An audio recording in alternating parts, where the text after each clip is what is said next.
Bonjour à tous, bienvenue sur SVMC. Je continue avec cette petite série sur les textures et les matériaux. Donc on a vu dernièrement l'application d'une texture PBR. Et là maintenant je vais vous faire voir une astuce pour texturer des matériaux d'une façon extrêmement rapide en utilisant un panel de couleurs ici. Donc le panel de couleurs vous le voyez là, voilà ici. Et avec ce panel de couleurs, j'ai texturé ce cube que j'ai un peu modifié d'une manière très rapide. On voit d'ailleurs que sur par exemple le texte ici, j'ai projeté le texte sur le panel de couleurs, ce qui me fait un mélange comme ça qui est plutôt assez sympa. Donc je vais vous expliquer comment j'ai fait. Et pour faire ça, je me suis donc inspiré d'un tuto qui a été créé par très récemment, je vais vous faire voir, par Jean-Philippe Lafontaine ici. Et voilà son site, Jean-Philippe Lafontaine, donc, qui est donc canadien. Et dernièrement, il a fait ce tuto-là. Voilà. Je vais couper là, voilà ici. Et donc ce tuto, il explique comment il a réalisé donc un dégradé de couleurs avec Photoshop. Donc moi, j'ai pas utilisé Photoshop. J'ai utilisé un panel de couleurs existant que j'ai un peu modifié de manière à ce qu'il soit propre. Vous allez pouvoir le télécharger sous cette vidéo et vous en servir. Donc sa chaîne, donc je vous recommande vivement sa chaîne parce que regardez, il a fait pas mal de petits tutos qui sont vraiment très bien expliqués. Il y en a un que j'aime bien particulièrement, je vais vous faire voir pendant que j'y suis. On va se promener sur ces vidéos. Voilà, ça j'ai particulièrement aimé la modélisation ici de cette voiture type ancien. C'est le type de voiture qu'on doit trouver maintenant sur des plans pour les fabriquer en bois. Et c'est vraiment très bien fait. Et donc ces tutos, je me permets de vous en parler parce que ils sont vraiment très bien faits. C'est-à-dire que quand vous arrivez au bout, hein, comme ils sont bien expliqués, quand vous arrivez au bout, vous êtes à même d'arriver à faire ce qu'il vous a expliqué. Ça fait aucun doute. Donc voilà pourquoi j'aime bien ces tutos. Alors j'ai appris des choses aussi avec lui déjà il y a un petit bout de temps parce que je regarde ses vidéos déjà depuis un petit bout de temps. Et là pour ceux qui débutent, cet ensemble de vidéos ici sur les courbes, les ombrages, etc., la modélisation, l'assemblage d'un plan, etc., sont vraiment bien faites, donc je vous le conseille vivement. Abonnez-vous à sa chaîne, il le mérite, hein. Franchement, voilà. Et bon, je vais passer donc moi à mes explications. Alors, grosso modo, j'ai pas fait vraiment la même chose que lui. Disons que moi, le panel, je suis allé le fabriquer à partir d'un panel que j'ai trouvé sur Internet. Donc, j'ai pas utilisé Photoshop, puisque Photoshop, moi, je l'ai plus sur la nouvelle machine que je me suis offert. Je n'ai pas installé Photoshop. Je l'ai par contre sur une ancienne version puisque je l'avais acheté, mais j'ai Photoshop moi Element. Voilà, il est assez ancien, je m'en sers plus beaucoup. Maintenant il y a GIMP qui fonctionne très bien pour s'amuser à faire des panels. Alors, je repars donc sur mes explications.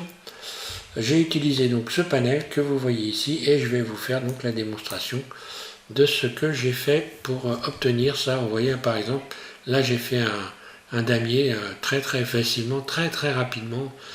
C'est vraiment une bonne méthode. Donc je tiens à remercier Jean-Philippe. Donc Jean-Philippe, je ne sais pas si tu regarderas ce tuto, cette vidéo, mais je te remercie pour les explications puisque moi je n'avais pas pensé du tout à ça. Alors là, vous allez voir, c'est extravagant la vitesse que vous allez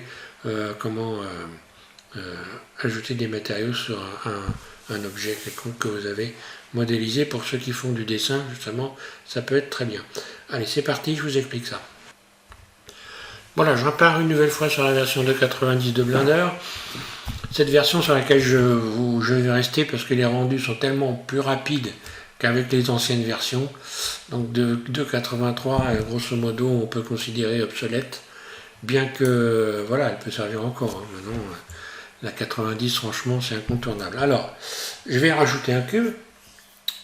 Première des choses, voilà, vous allez pouvoir télécharger le panel sous la vidéo.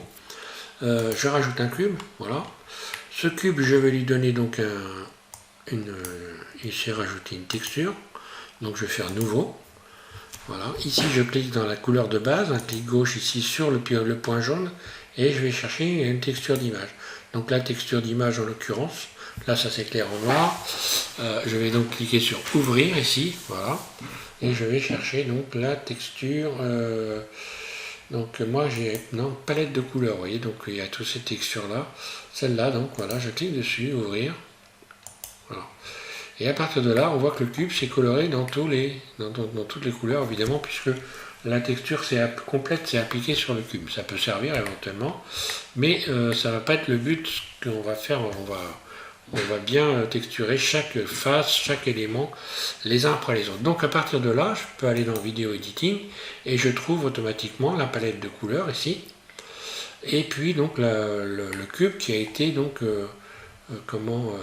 dispatché sur la texture. Donc ce que je vais faire, je vais tout sélectionner dans cette fenêtre, je fais A, et je vais faire surface S.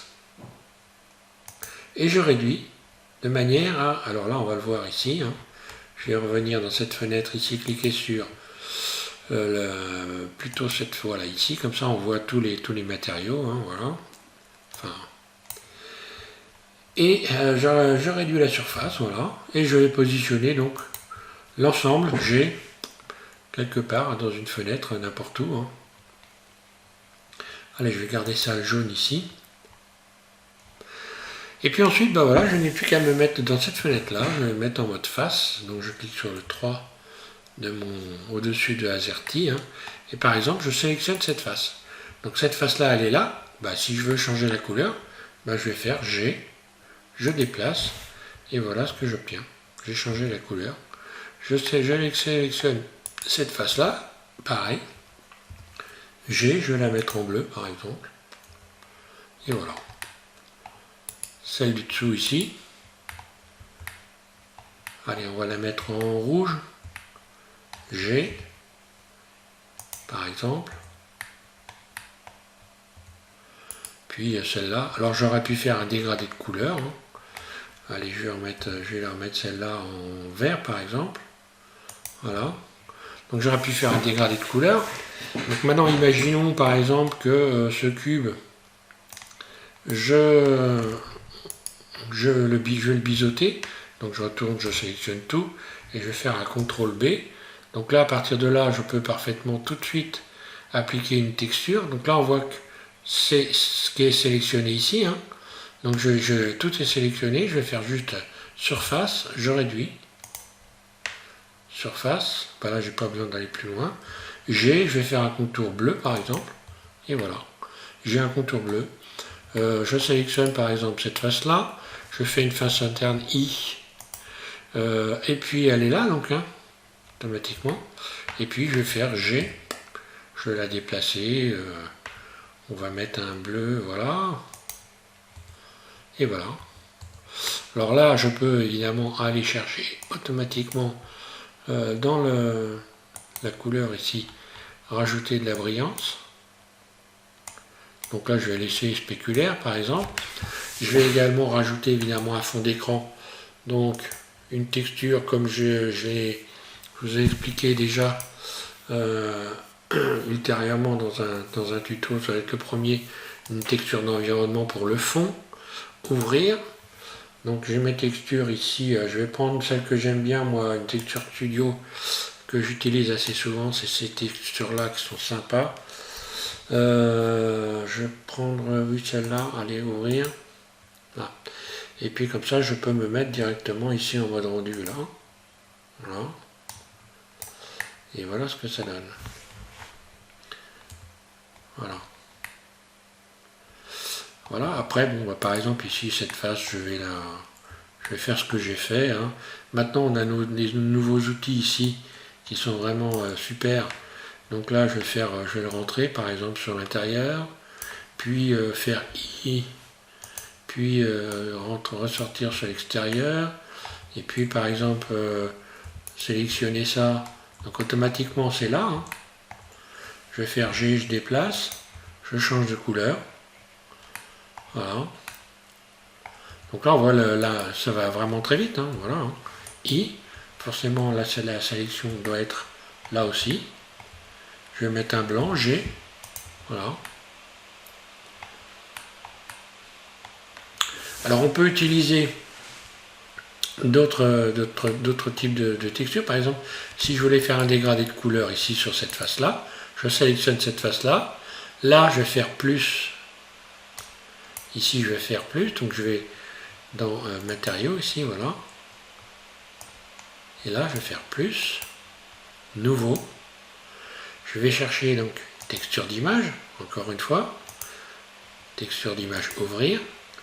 Et là, je vais continuer à rechercher. Donc moi, j'ai mis ça dans palette de couleurs. Je vais utiliser, par exemple, cette palette de couleurs dégradée. Voilà. Et puis, donc là, la sélection, elle est là. Hein. Et je vais juste aller chercher l'image. Je ne suis même pas obligé de la chercher, mais bon, je vais faire assigner. Donc, automatiquement, voilà. Si je fais assigner, ben voilà, celle-là, elle apparaît ici. On voit ici qu'elle est là. Hein. Donc là, j'ai plus qu'à faire simplement de cliquer sur le U pour avoir toute la texture. Donc là, toute la texture est appliquée. Là, j'ai un dégradé de couleur ici, là. Et si je modifie la surface, ben voilà. Hein. Voilà, je peux faire surface G, n'avoir qu'une seule couleur, ou un G, voilà, déplacer sur n'importe quel endroit ici. Et voilà ce que ça donne. C'est amusant de pouvoir faire ça.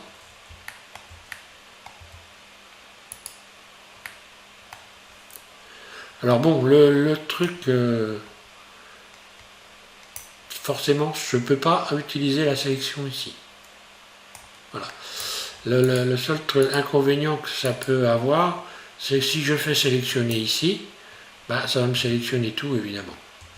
Ça ne va pas sélectionner que cette couleur-là, puisque c'est une couleur, mais en fait, une couleur texture. Voilà. Donc, bah, évidemment, par rapport à ça, je rajouterai quand même un éclairage. Par exemple, je peux rajouter une lampe, voilà, pour avoir un bel éclairage. Allez, je vais me mettre en vue 3. G, là. Voilà. Donc là, on voit que, bon, voilà, on peut faire vraiment des choses très très rapidement. Hein.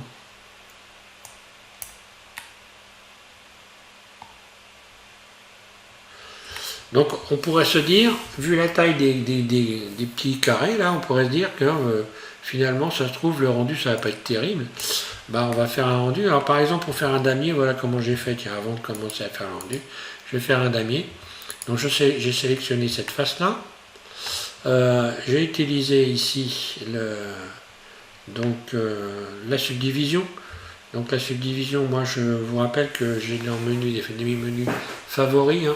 D'ailleurs très prochainement je vais vous proposer de télécharger à nouveau ma configuration pour ceux qui me suivent. Hein. Puisque là j'ai réussi la version de 90, je pense qu'elle est arrivée au bout de la configuration. Donc je disais, je vais aller donc sélectionner subdiviser où il est subdivisé. Voilà, ici, je subdivise. Donc là, c'est la face que j'ai sélectionnée. Je vais la subdiviser. Voilà, par exemple, comme ça. Ok. Là, on voit que j'ai subdivisé. Hein. Ensuite, je vais sélectionner une face, par exemple ici, et je vais aller chercher coplagnard. Voilà, je sélectionne coplagnard pour sélectionner la totalité. Et puis, je vais désélectionner ensuite en damier. Ici, désélectionner en damier. Et voilà. Et donc là, j'ai une sélection, elle est là. Et je peux aller par exemple la mettre, ma sélection, dans du blanc, G. Je la mets en blanc ici, on voit, voilà ce qui s'est passé. Par exemple ici, les faces jaunes ici. Alors là, pour les sélectionner, comment je pourrais faire pour les sélectionner? Parce que là, je n'en ai qu'une. Je vais peut-être être obligé, si je voulais bouger les éléments tous en même temps. Ah bah si, je vais encore sélectionner coplagnard. Il y a toujours des astuces. Hein. Je vais désélectionner en damier, encore une fois. Sélectionner, désélectionner en damier. Voilà.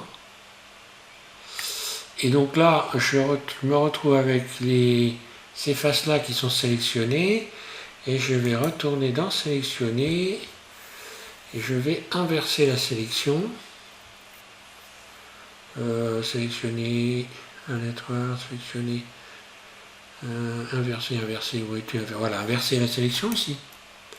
Donc là, les cubes jaunes, les jaunes sont sélectionnés. J'ai plus qu'à me mettre en vue 1 par exemple. Le mode vertice. Ici, je clique donc sur le mode vertice sur le 1. Puis B, mode transparent Alt Z. Bon, ça fait beaucoup hein, de manip, mais bon, on va y arriver. Voilà. Puisque là, je peux plus sélectionner par couleur, donc voilà. J'ai sélectionné mon damier, donc il est là, on le voit. Hein. Voilà. Et puis, je vais mettre du noir, par exemple. Voilà, hein, G. Alors, celle-là, j'en ai pas besoin, je vais la laisser là. G. Et voilà, je les mets en noir.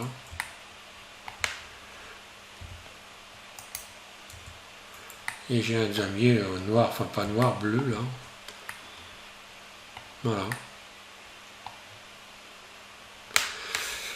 Donc la technique était assez intéressante. Et en ce qui concerne le rendu, donc voilà, on pourrait, ce que je disais, avec une toute petite surface comme ça, mais finalement c'est une couleur. Donc il n'y a pas de souci, on va faire le rendu hein, pour que vous puissiez voir. Je vais rajouter donc une caméra ici, voilà. Ma caméra, je vais la positionner comme ceci, CTRL ALT 0. Je vais peut-être un peu modifier l'éclairage pour avoir quelque chose de sympa. L'éclairage, je le sélectionne. Je vais le mettre plutôt G, hop là. G, plutôt par là. Je vais le reculer un peu. Là. Et puis on va voir, on va mettre un tout petit peu plus de force. Puissance, là. Ou alors je peux réutiliser une zone aussi, ce qui en donne des rendus plutôt sympas. Donc là, GZ. Ouais, voilà, vue de la caméra. Voilà, ça me paraît pas mal. Je vais augmenter un peu le fond d'écran ici.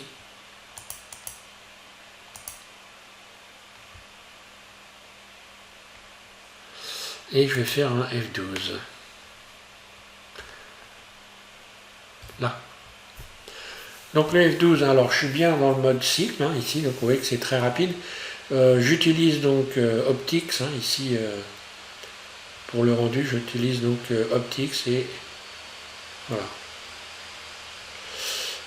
Et ici, donc forcément, dans le rendu, ici, j'utilise là, ici, je suis dans cycle, et ici, GPU. Hein.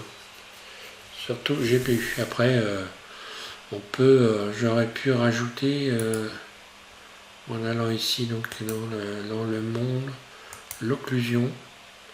Donc l'occlusion, voilà, ça me donne ça. Hein. Donc là, j'éclaire toute la totalité. Je peux quand même, peut-être, on peut réduire un peu là. Voilà, ici. Je vais mettre 0,8. Aïe. Force 0,8. Là. Réduire un peu, même encore plus d'ailleurs. Et là, bah, ça ne change pas grand-chose. Hein. L'occlusion, on peut la réduire à partir d'ici. Voilà. Le facteur, ici, je peux baisser le facteur. Voilà.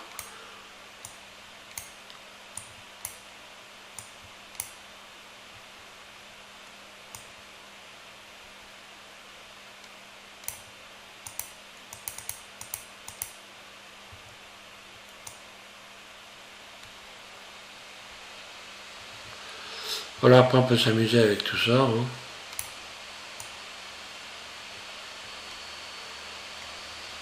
Donc là on voit que les ombres changent, regardez. Vous voyez les ombres, voilà. Bon allez, je vais faire un rendu là-dessus, F12. Et puis je vais m'arrêter là, parce que je pense que voilà, vous avez de quoi vous amuser hein, pour faire pour rajouter des couleurs sur n'importe quoi. Hein. Voilà, ce qu'il faut juste penser, c'est réduire la surface globale déjà d'entrée. Hein, dès que, par exemple ici, si je rajoute, je vais recommencer, par exemple vite fait. Hein, je vais déplacer ça ici et je vais rajouter ici Suzanne, par exemple. Ici Suzanne, donc le singe, voilà. Je le rajoute, je vais lui rajouter donc pareil une texture nouveau. Donc là je vais vite. Hein, texture d'image, pareil, je vais rechercher donc l'image que j'ai déjà ici, j'ai pas besoin d'aller sur la palette, je cherche ma palette, et voilà ce que ça donne. Là ça peut être amusant, hein, c'est Harlequin. Et forcément ici, lorsque je vais sélectionner en mode, je vais passer en mode edit, on voit que voilà, la texture s'est dispatchée sur le... Enfin, les éléments se sont dispatchés sur la texture. Je sélectionne tout A, surface, je réduis, S, je vais chercher donc une couleur, par exemple. Voilà, par exemple ce vert là. Et après, je pourrais m'amuser à faire... donc là, je vais me mettre en mode face, voilà. Sélectionner les faces, je sors du mode transparent, voilà, histoire de mieux y voir. Je sélectionnais ça. Donc ça, ben voilà, c'est là. Hein, donc je vais le déplacer. G, voilà, je vais chercher une couleur plus foncée, par exemple, voilà. Automatiquement, ben, hop là, là, voilà. Voilà ce que ça donne. Tout de suite, voilà, si je sélectionne par exemple les yeux, là, et donc les yeux sont ben, là. G, je vais lui mettre des yeux, je vais mettre des yeux blancs. Et puis je pourrais faire un intérieur noir par exemple. Donc là la meilleure façon de le faire ce serait peut-être... bon, je pourrais faire un...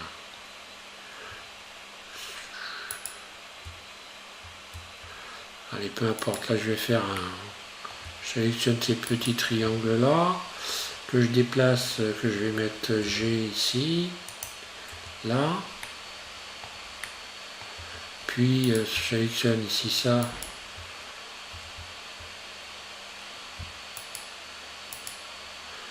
Donc là j'appuie sur Alt, Shift, Alt, je sélectionne ça, ça je vais le déplacer dans les couleurs plus foncées par exemple, un vert carrément foncé. Ah, voilà, et puis après, ben voilà. Hein. Allez, je vais subdiviser, c'est juste pour faire une démonstration rapide. Voilà. Je vais appliquer une subdivision de surface. Voilà. Ok. On va mettre un petit peu de brillance à tout ça. Ici donc, je vais laisser du spéculaire. Voilà. Et voilà. Donc pour ceux qui font de la 2D par exemple, on voit que la méthode est particulièrement intéressante. Alors j'en ai fait, hein, j'en ai texturé comme ça pour m'amuser. Et là c'est pareil, si je fais un rendu, ben, j'aurai exactement la même chose, j'aurai un très beau rendu. Hein.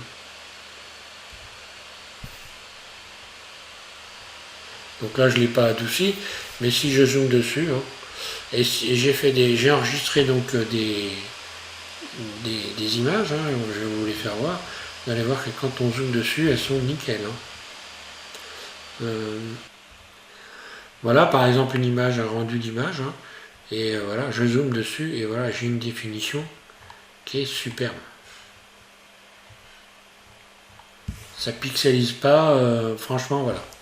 Voilà, je vais m'arrêter là, je vous remercie de suivre SVM6. Donc encore une fois, je vais vous donner sous cette vidéo le lien des tutos de Jean-Philippe Lafontaine. Et voilà, comme ça vous pourrez. Et puis donc un lien de téléchargement pour le panel de textures, pas la palette de textures, enfin de matériaux, voilà, pour être de couleurs, pour parler correctement. Voilà, matériaux, c'est pas des matériaux, c'est de la couleur. Voilà, merci à tous et amusez-vous bien avec tout ça.